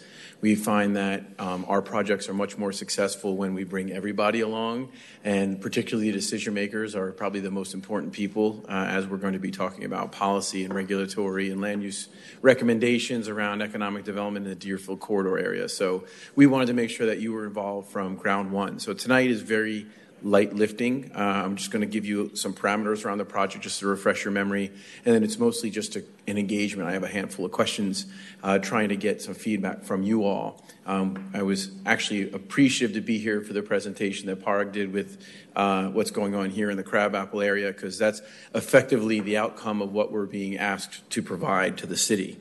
It's really three pieces. There's the corridor strategy, identifying the vision, the consensus of development around market opportunities, trying to look at what is possible out there. If my developer friends hadn't left on me, I would have been able to talk to you that real estate investment is a three-legged stool. You first need to make sure that there's a market for whatever you want to do. You then need to make sure that you can make money at doing that. And then from the community's perspective is you want to understand the fiscal and economic ramifications of what's going to come out of the back end of the project. And so effectively, we're going to be taking a look at that at the Deerfield corridor area. Marketing steps from transitioning to vision to action, obviously things that the city is going to do, things that we are going to be recommending that you try and partner with the property owners out there, and then long-term strategies to maintain vitality. The goal here, just like your goal here in Crabapple, is not to create something that its best day will be its first day. The goal is to create a vision and an investment strategy for the Deerfield corridor that will sustain long-term. So the second piece is the economic development analysis, because it's not just about the land use component of it. It's also about what types of businesses should we be attracting. This is around the proactivity for the city of Milton. My understanding of what you want out of the project is not something that you sit back and wait for the market to decide. It's something that the city wants to be a proactive partner. And part of that is trying to bring the types of companies, not just the types of investment, but the types of companies that we want here in the community. And then the final piece is that feasibility assessment, because at the end of the day, we want to make sure that the recommendations that we're providing for you are something that the private sector is going to want to invest substantial amount of money to make happen. To steal a bit of Parag's thunder is something that you're going to come back and ask them for things that they're going to be willing to pay for. And then finally also is, what does it mean for the city? Okay, because it's something that the market might demand, and it might be something that is profitable to an investor, we also wanted to make sure through the study that it's something that's going to meet the community's needs and visions and desires. So the process, the project initiation, which I mentioned earlier, we are in. We're going to be back here with you all in May, mid-May, I believe like the 13th or 14th, if I remember correctly, is the next work session that we'll be participating in, bringing back some of our analysis components. And then towards the back end of the project will be strategy development, and we'll be providing with you some alternatives, some strategies of different ranges of what you could do, what that would mean from the city's involvement, what that would mean for the private sector, and then what that would mean in terms of what is the benefit that the city gets out of it. So one of the questions that came up to us, and we've been kicking around with the number of interviews that we're doing, and one of the questions I'm going to have for you this evening is the idea of maximizing the area. It's outside of Crabapple, is truly your predominant economic development area for the city of Milton. So we are wanting to look at what does maximize mean, and what does that entail in terms of what the future of the potential land use is out there. You see here the client interaction component. Right now we're in the project kickoff. We're going to meet with you 4 more times through this process: the market analysis, the target industry study, the concept development, and then the strategy formulation. At each time, we'll be bringing information back to you. I will be asking you to provide me feedback on that information. That will help us formulate a strategy that at the end, we will have built the consensus that the council, the investors, the property owners, and the community are going to want to move forward on. And then there's also a community interaction component of this. I heard loud and clear that as Parag was talking about Crabapple, we have community meetings that are being scheduled. We've already held a number of interviews. We're going to continue to have more to try and get feedback. Obviously, you have set a vision with the form-based code that has been established for the Deerfield area. Part of my job is to look at that and say, is this realistic? Based on the vision that we've defined, based on this idea of maximizing the benefit that the Deerfield corridor is going to provide to the city of Milton. So I like to bring this graphic up because it's very important that we all set expectations through this process. We are helping you build to consensus. It is very unlikely, and I think I don't need to tell any of you this, in the city of Milton, you very rarely find unanimity around real estate investment and development. And so our job is to bring everyone to consensus. We're going to be looking at all these different areas: market reality, your physical assets, the community's competitiveness, both locally, regionally, the financial capacity, the fiscal sustainability, and the community vision, and trying to help define a strategy that finds the balance in all of those things. You can see here in my very beautiful Venn diagram that all those circles don't connect in a very convenient point right there in the center. And I do that on purpose because the reality is we're not going to find a solution that hits all these and makes everybody happy. That's the reality of development. I've been doing this for over 20 years now, and I've never once found that sweet spot. And so the reality is, because it's so, especially real estate investment and land use, is so visceral, it's so emotional to some folks, it is at least to this point in my career, at 45 years old and a 20-year veteran with RKG, it's been impossible to find. But it doesn't mean we can't find a solution that gets us to a point where we can move forward. I think Crabapple is the perfect example of that. I think it's fair to say there are probably some folks that love it. There are some folks that don't love it, but we found a balance where we've been able to move forward and create an asset that the entire community is going to be proud of. So with that, before I jump on, do you have any specific questions about the process for me before I get into the part where I stop talking and you start? Any questions at this point? Nope. Excellent. I have bored you into silence. So with that, my first question for you is, what role does the Deerfield Corridor play within the city of Milton from your all's perspective? Rick? I think it's critical from our business district. I think it's critical. There still is land. There's still land that could be developed or redeveloped.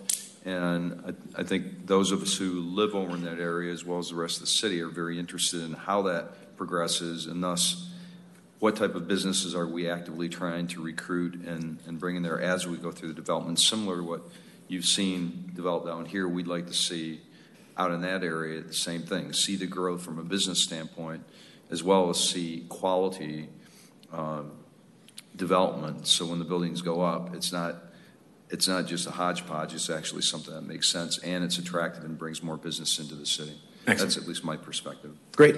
Anybody else? Yeah, I'd just like to tag along there. I'd like to see it be more of a community as far as when you look at what's coming to Crabapple, it's a little disjointed over there. I think people utilize the area, but they don't gather there. Okay. They come and they leave. So. And I would add on to that, and then I've got a couple of the comments, but that, if you look at basically Highway 9 from Atlanta to Dahlonega, sometimes it is just the cut through that people are using to transport themselves through there. Sure.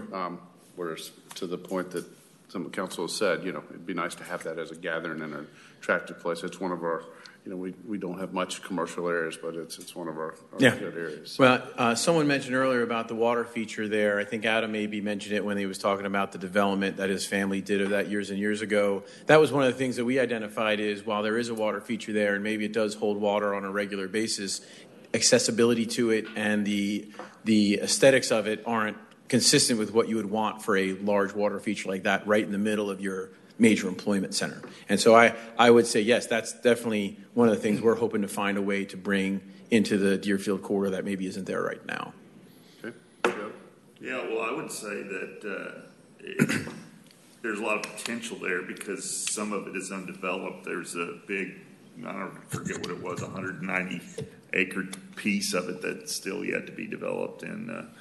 But there's a lot of activity on it. So I drive on that road every single day, and it's rare, no matter what the weather is, that you don't see people moving up and down that corridor on the sidewalks. Mm-hmm. Now, they're just out to get exercise, and there's not a lot of places in Milton where you feel safe just walking down the sidewalk in terms of not being part of traffic or not getting in the way, that kind of thing. Yep. So I see it as, having a lot of potential for the right, kind of, development. And I think there's certainly a lot of places to live down Deerfield. We've got a couple of apartment complexes, some condos, some townhomes that are right there, and that's what amounts for the traffic. But I just see it as potential. Well, I agree. I think one of the things we notice is maybe not walking up and down Deerfield per se or Morris per se, but because we have these large pieces of land, whether we can develop or maybe even redevelop, how can we create an internal pedestrian system where we can pull them off the road and give them an even safer environment to engage in? I think there's opportunity for that as well. I will say something that kind of distinguishes Crabapple from our other commercial zones. Has been the creation of a Crabapple Community Association from the get-go.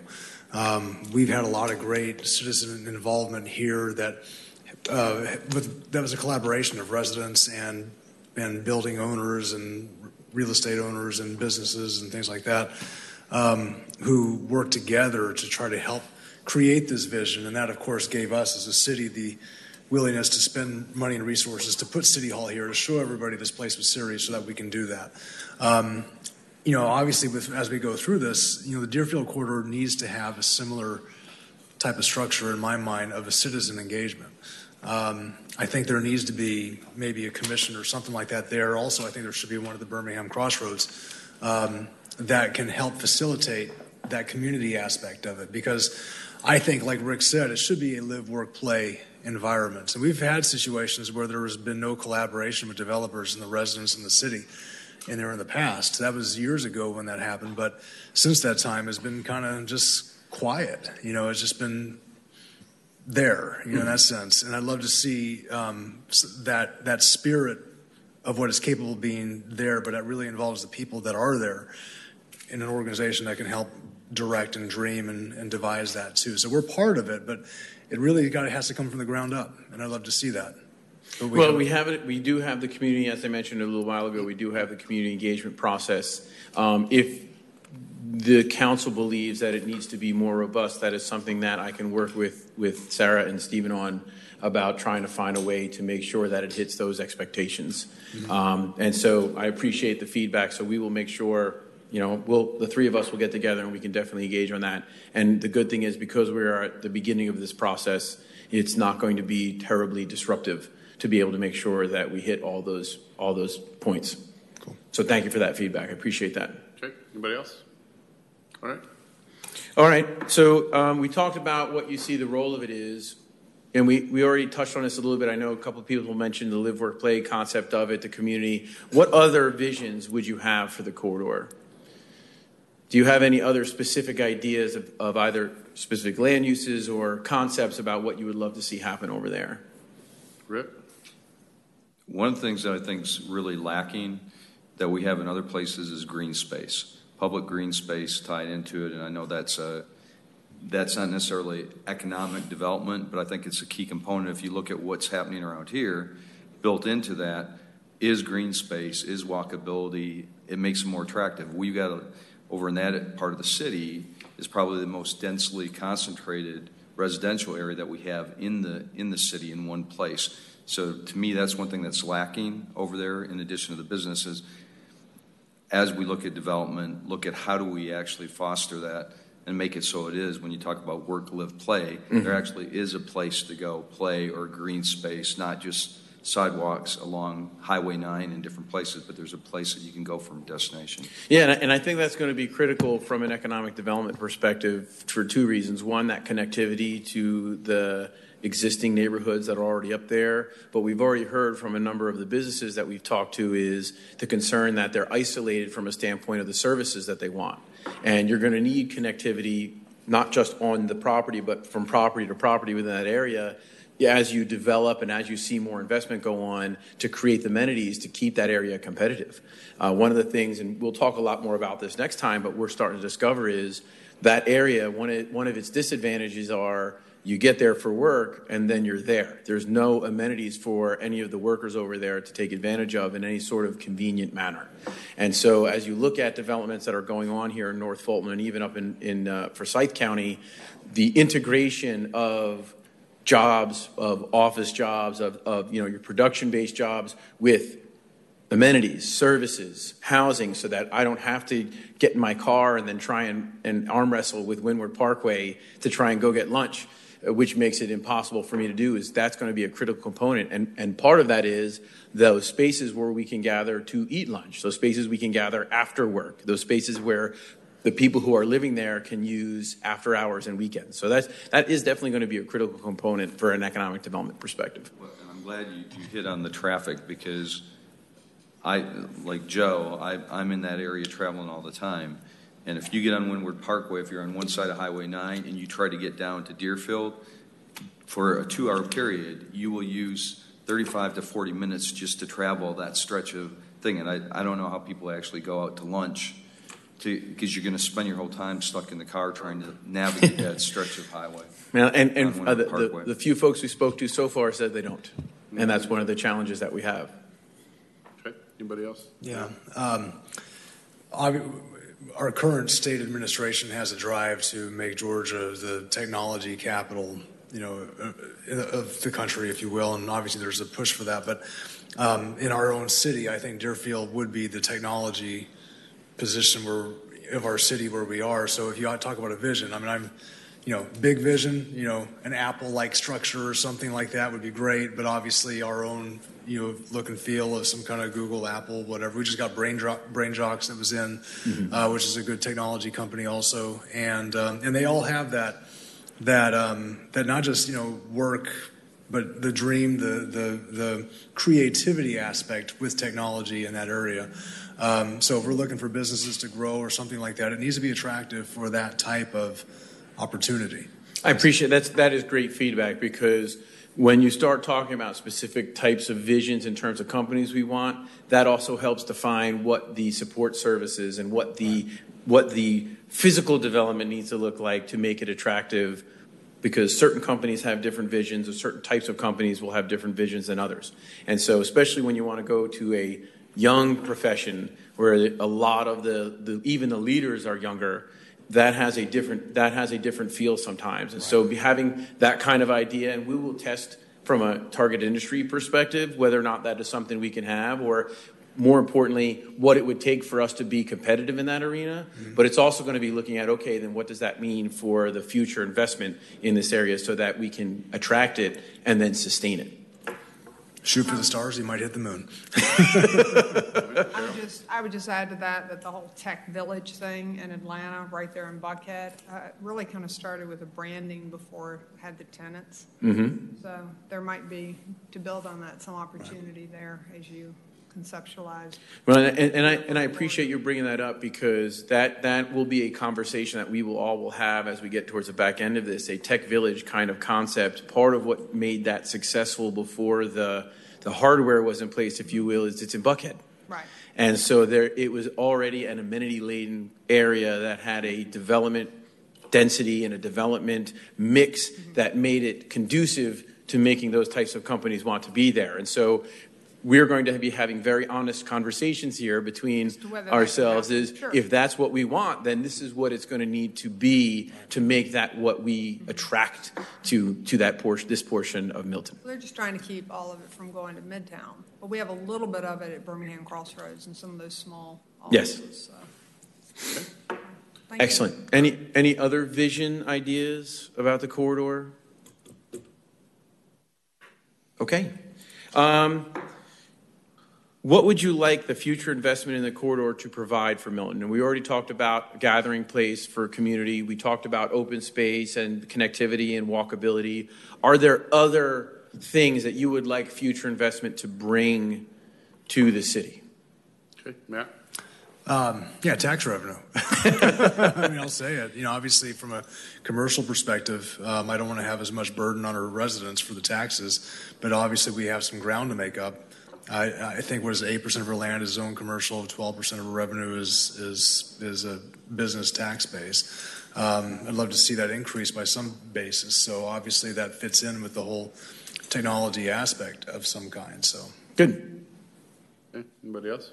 Yeah, I just want to go back to the retail component and possibly the investment being to support more higher end our demographic here in Milton. Sometimes when you go through the Deerfield area, I think that we've grown up a little, and that some of the retail there maybe we've outgrown, and that we can upscale a bit and keep people here shopping instead of going to the big developments that are coming in Avalon and Halcyon.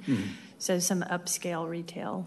So we are going to incorporate the findings from the Buxton study, and I know that Sarah is going to be talking to you about another phase of that study. But we have the Buxton study for the Deerfield corridor area that was done last year. Is that correct? 2 years ago.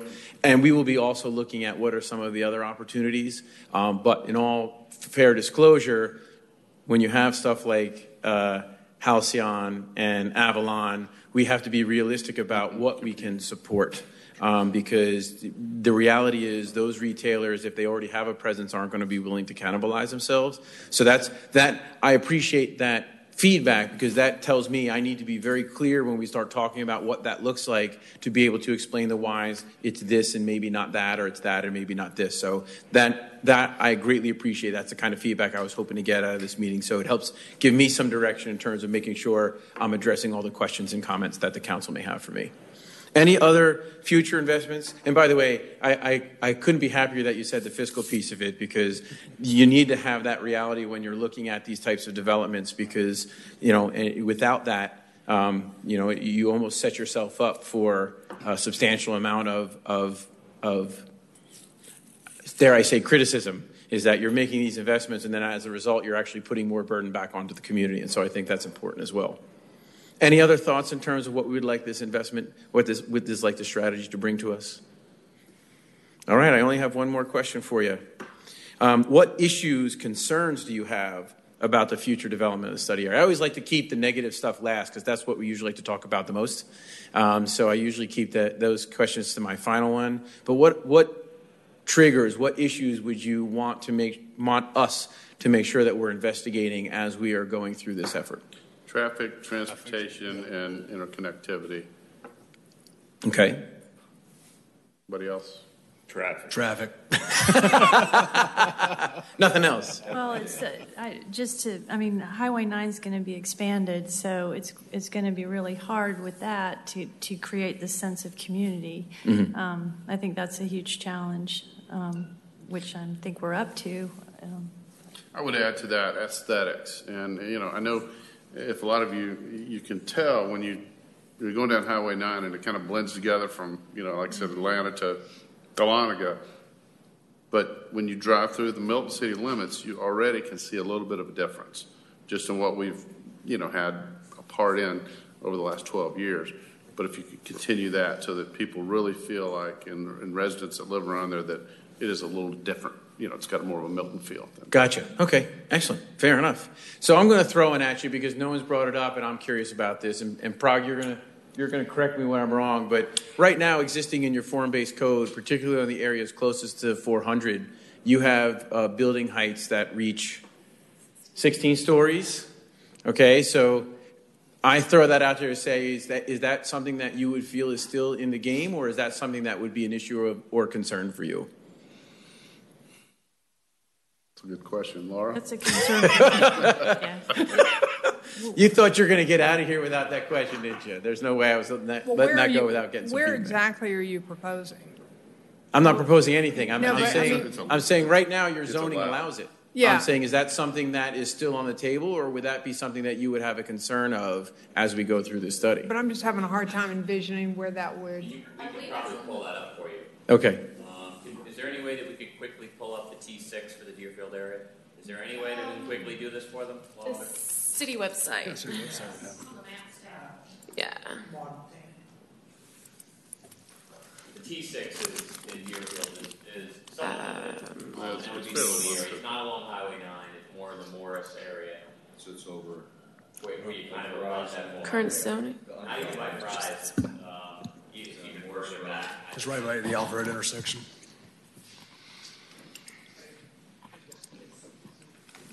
I don't know that there would be any.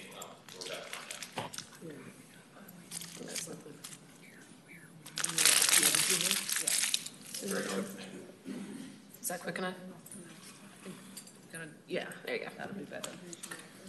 So my understanding is it's the deep purple area on the inset map to the right side of the screen. Is that correct? Yeah. Yes. The deep purple? Yeah. Yeah, that was by design. So when you're considering a building of that size, I think 16 stories would require what you call TDRs. Transfer development, right? Yep. TDRs. Otherwise, I think you're around 12, but that would be the area. So Clarify the area. South of Webb. That dark purple That area. dark purple area.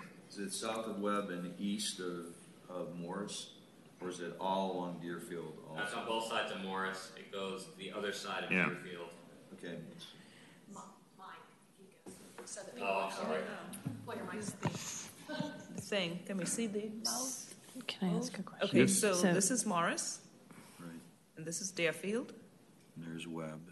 Okay. And then Webb goes across here. Yeah. And then, of course, this is 400. And this portion is Alpharetta, and they are already zoned for 16 stories. So whether it comes on our side or theirs, it probably will be there. And clarify, it is a majority commercial area. type feel and all that with corporate office buildings and things like that. So this would be office, not residential? That's my question. Could be all of it. It could be both. It could be both. Okay, Well, so is that's it undeveloped now? Is it all?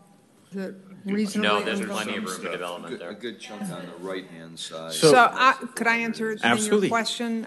I would entertain, because it's already a commercial area, I don't mind going up if there's some vacant green spaces and other opportunities for people to do what we just talked about. Get outside, go Trade-off, places. yeah. Fair enough. You're going to allow this. And I prefer going up rather than just these endless horizontal buildings if we're going to get green space and trees and a lot of variety. Fair enough.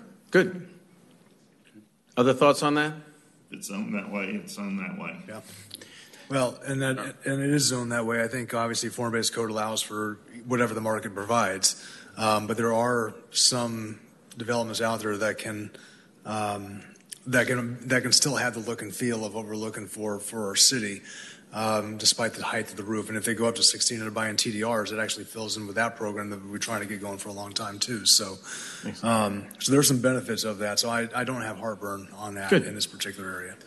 Well, I wanted to make sure that we talked about that. These are the types of conversations that we're going to be having, particularly as we start getting towards the back end of this. So I wanted to give you a little bit of taste of we're going to be having some very exciting conversations and interesting and dare I say thought-provoking. And so I appreciate the quick feedback on that. I knew I kind of threw that at you, but the reality is we're going to be talking about all the stuff as we go through, including, for example, the effectiveness of the TDR to be able to make that happen. And is that truly the most effective way to get the vision that we're talking about, the scale of development that brings the amenities that we're talking about? So all that will be part of as we engage through this process over the next few months. So with that, if you have any further questions or comments for me, I'd love to hear them. Just one question. Is there a community meeting coming up for this area? Did I see something? The corridor conversation, Right. that's a completely different program. We did just have that a couple weeks ago, and we have one for Deerfield coming up this Thursday. Right. Okay. So that's separate from that. Okay. Got it. When Kyle comes back next month in May, we're planning on having a big work session group. Okay. The corridor conversation is business related, yes? Yeah. Okay. Got it. Thank you.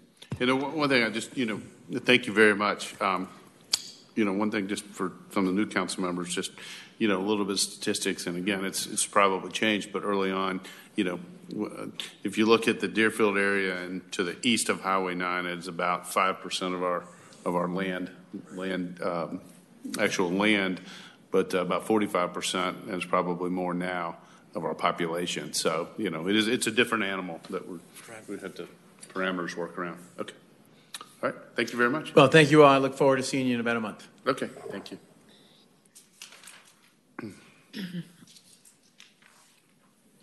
Okay. Sudi, if you'll please call the next item. Next item is discussion of the 2019 Buxton results, Birmingham Crossroads. Ms. Sarah Ladar. Good evening, Mayor and Council. So we've just finished our third year with the Buxton Retail Recruitment Study, and this year they focused on Birmingham Crossroads. I'm going to do a quick review on how they come up with their results and then discuss the results with you. The first, they look at our unique thumbprint. They look at, so they put a dot on Deerfield, and then, or on Birmingham Crossroads, and then they put a 20-minute drive time out. From that, they look at who lives there, how they shop, where they shop, their income, their demographics. There's apparently a difference between if you choose to have a Sam's Club membership and a Costco membership, if you choose to drive a Mercedes versus a Volvo. They take all of that sort of data, and then that helps lead to who we match with. So after they look at our who is there, and here's some sample demographics, they create these consumer profiles. And for Birmingham Crossroads, the two top ones are the generational soup, 51 to 65-year-old homeowner with, let's say, right around $150,000 in income, which that matches what I feel we think is in Milton. And the second one is kids and Cabernet. That's the young family, homeowner, and a little higher income, around $200,000. So that's the majority of what is up at Birmingham Crossroads. So they take all of that, Then they look at our retail market conditions. Oh, not graphic. Oh. So who else is in here? How close is competition? How close do companies tend to be? That's what we were talking about before. Pottery Barn is probably not going to put another location at Deerfield when they have one at Avalon. So they look at where people are, how close they like to be to each other and to their competition. And they look at our leakage. Where are we going? Where are Milton residents going to shop and eat outside of Milton that we should have here close for them just to be able to eat and shop here? What brings people to Milton? And then in traffic, road scores, nearest highways, how people get through here. And so then Buxton came to us with, this was the round one of their, who they saw based on their data, have locations in other places that match Birmingham Crossroads. So we took a look at this. I brought it down to community development. We discussed it. And the ones circled in red are the ones that we said no thank you to. Starbucks has already said no thank you to Birmingham Crossroads. Walgreens owned that parcel of land and sold it. So they're not going to come buy that land back. We already have the locally owned gym up there. So we said no thank you to Orange Theory and Anytime Fitness. And then the La Petite Academy and Hollywood Feed, they needed more space than we had available. So we said no thank you to those. And then they came back with our final round, and they added the bottom line under the restaurants that are in the green. And then they came back with a smaller pet shop that they felt would be a good match for Birmingham Crossroads. So about a week and a half ago, I sent emails to these 20 matches that basically said, here's Buxton, here's what they do. They matched you with Birmingham Crossroads. These are your other locations that match with our demographics. And if you'd like to set up a meeting, please give me a call. So I think in the past we've had maybe 3 to 5 people respond after I bugged them just slightly. Well, right off the bat, Cercheros, which is the bottom or the one in the green restaurants, the CEO immediately shoots me an email and says, let's set up a call tomorrow at 2 o'clock. So I get on the phone with him. Turns out Luke just bought a home in Milton about 6 months ago. So he thought that I had been tasked, probably by Steve, to go and look at who had purchased homes and match the companies that they owned. I told him that'd be a little creepy. That's not how he got his name, but he was really excited because he owns, Suchero started down in South Georgia, the Waycross area. They have 13 restaurants down south. They're looking to move up north. End of 2018, they had 13 restaurants. End of 2019, they're looking to have 20. And the end of 2020, they're looking at having 40. They're talking large growth. They're first in talking with them, and then I met with his real estate guy who's local. He's out of Buckhead. In talking with him, their first choices for where their restaurant location will be are Milton and Alpharetta. Now, in talking with Luke on the phone, I said, well, your corporate office is down in Waycross-ish area. Are you not going to bring those people up here too? And he asked me if I'd read his business plan, because what he would like to do is have his restaurant downstairs and his corporate office upstairs, very much like what Strawberry or Market District is able to offer to him. So we showed him those pictures. And it's really exciting to be able to, while he was probably going to look in Milton area anyways, for us to have proactively called and had these opportunities. So he can go talk to Alpharetta. I actually did an email introduction to him at Matthew, who's the ECDEV guy for Alpharetta, because I'm fairly confident he's still going to choose Milton after he looks at Alpharetta. But these are the results we have so far. I'll keep you posted as people hopefully continue to respond positively to our emails. But does council have any questions about this program? Okay. Yes. Is Mass General Store out of Valley Crucis, North Carolina? Is that the same? It's a regional chain. When we told them, with both the Crabapple and the Birmingham studies, we told them that our preference was small business, and if you had to do a franchise, we wanted it to be a regional franchise. And so there must be a regional franchise. There's one there. They've grown. Yeah. So That could be very interesting. yeah, that's a great It's a one. neat store. Yeah. Okay. Anything else? All right. Thank you, Sarah. Thank you. Anything else, council? Any questions or comments? Matt? The pushing into the fire truck was great. So everybody that went to that on Thursday, that was a good time. So enjoyed that. thanks for the staff. I have a quick question. The planning that we talked about before, where we involve stakeholders and share information, especially along the central corridor, that's all been pushed back, correct? You talk about the Central Trail? Yeah. It has been. So what we've done is we have gone back and looked at our processes that we've had regarding trail planning over the last decade, from when the original trail plan was done, and we're going to look to revisit the entire trail plan to make sure that it still makes sense. Parag has engaged our consultants on that. We're actually going to be coming to you for the mid-year budget amendments on that to be able to finance that and look at this from a larger perspective, to kind of take a step back and look at it from 30,000 feet instead of 10,000. Great. Thank you very much. And then just to clarify, too, we'll have plenty of community meetings and stakeholders and involvement. Correct? A tremendous amount. Okay. Good. Thank you, Steve. All right. Thank you, guys. Thank you. Thanks, Judy. Thanks, Jeff. I appreciate it. That was actually.